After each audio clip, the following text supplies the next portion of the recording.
Hey everyone, welcome back. Today we're taking a trip up to Salida, Colorado to meet up with a bunch of other YouTubers to ride the IMBA Epic Monarch Crest. Now, I'm actually driving up the night before to stay the night in a hotel room because it's about a 3-hour drive from Denver to Salida. The weather definitely was not looking good, but I was hopeful that it got everything out of its system the night before, so the next day would be nice and clear and we could enjoy the ride. Finally made it to Salida. 5 minutes away from the hotel, gonna go check in, then probably get some food, and then crash because it is late and I'm tired. Tomorrow's gonna come early.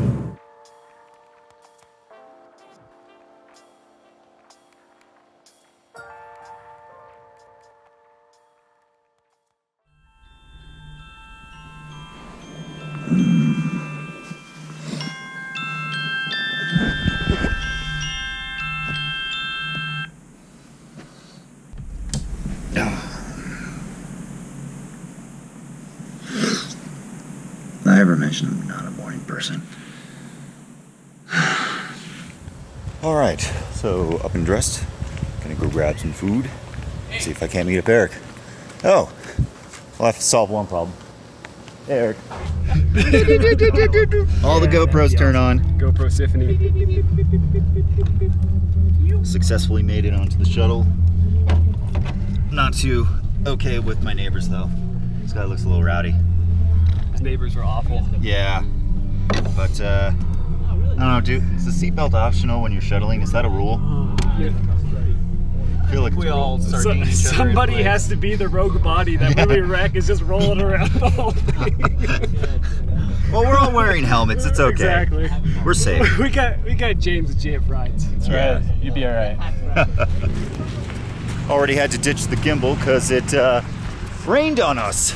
So, gonna be filming on the Sony for the rest of the day. Hopefully it'll clear out. We'll have a good time. Starting the long grind up to the top. All right, a little bit of downhill.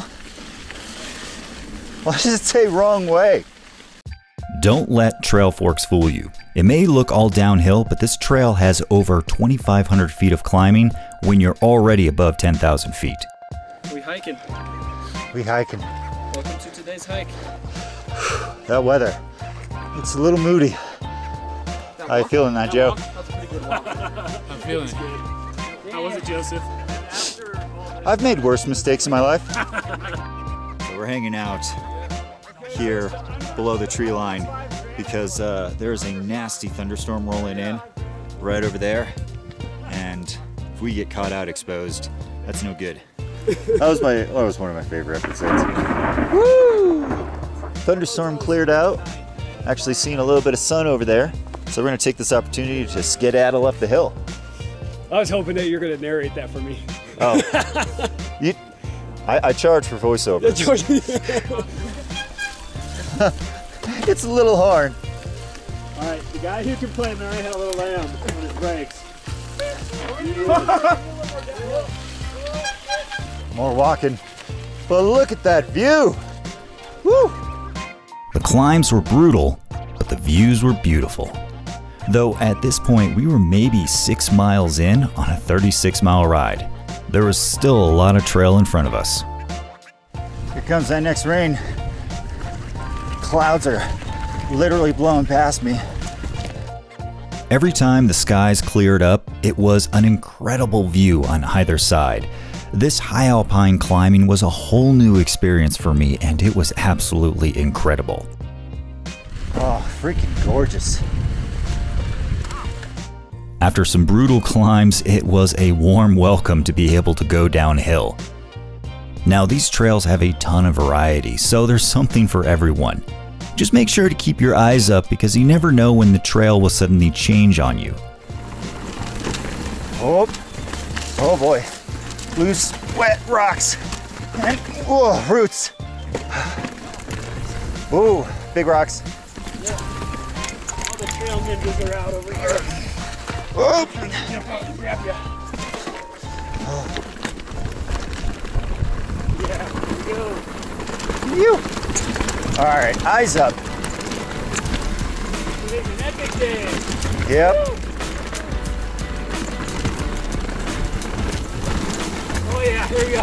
Bam! Yeah, that was clean line. That was clean line. Oh, I love this loam.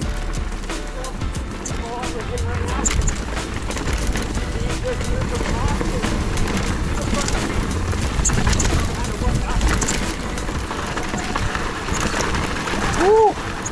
Really loose. All right, let off the brakes for a second. Holy. Oh, big splash. Woo!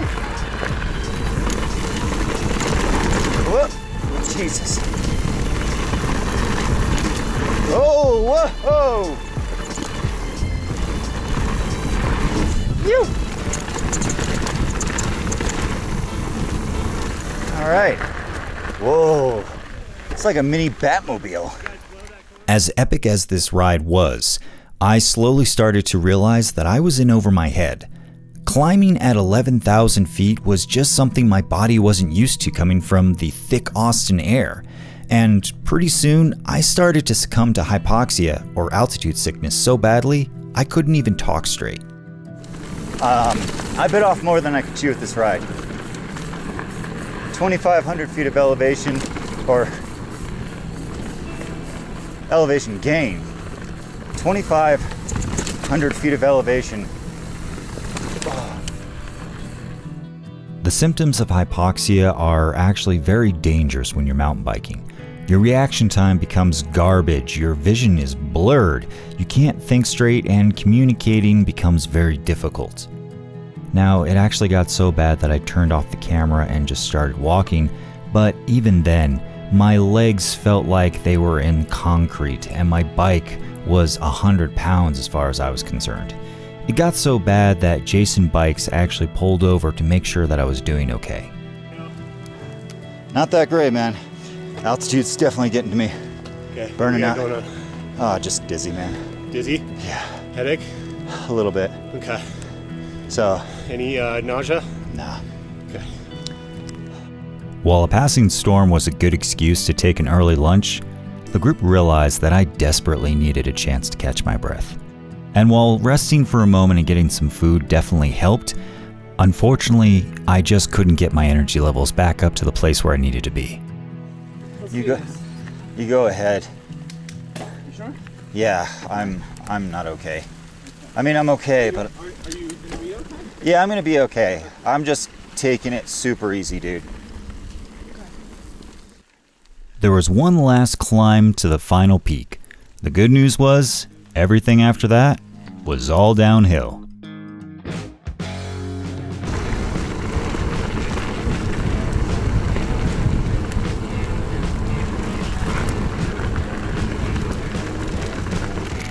Even though it's a lot easier going downhill than it is to climb up, I had to be careful about my energy reserves. All right. I'm still worried about getting too tired, because just because I'm going downhill doesn't mean it's easy.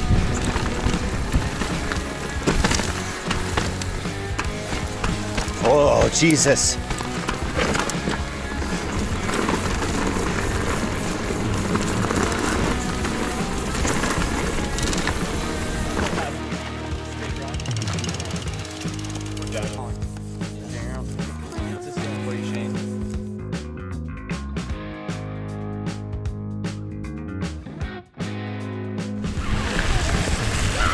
Oh, wet and dirty.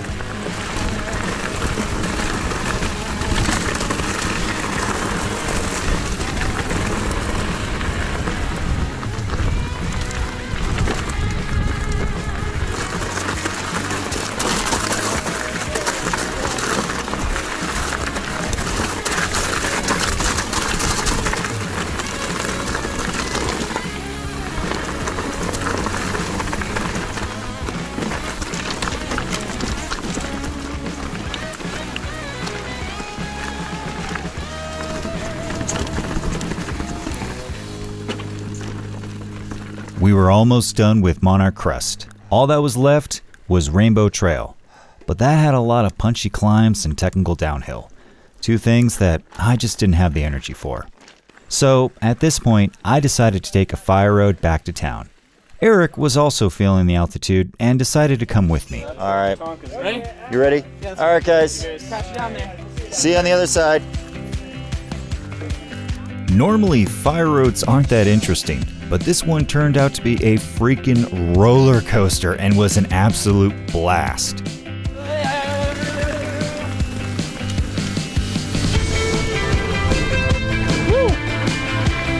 Not gonna lie, this fire road is pretty freaking epic. As far as fire roads go.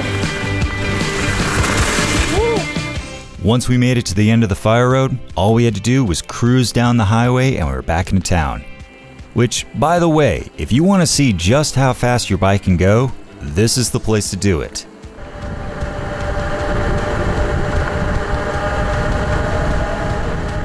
Was it disappointing that I had to stop so close to the end?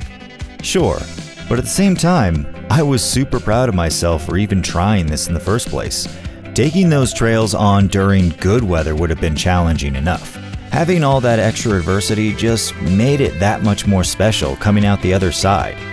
On top of that, I got to create all these awesome memories with the people that I rode with on this day. That's worth more than any Strava time. With all that said, if you enjoyed this video, make sure to like and subscribe. And until next time, get out there and find your next adventure.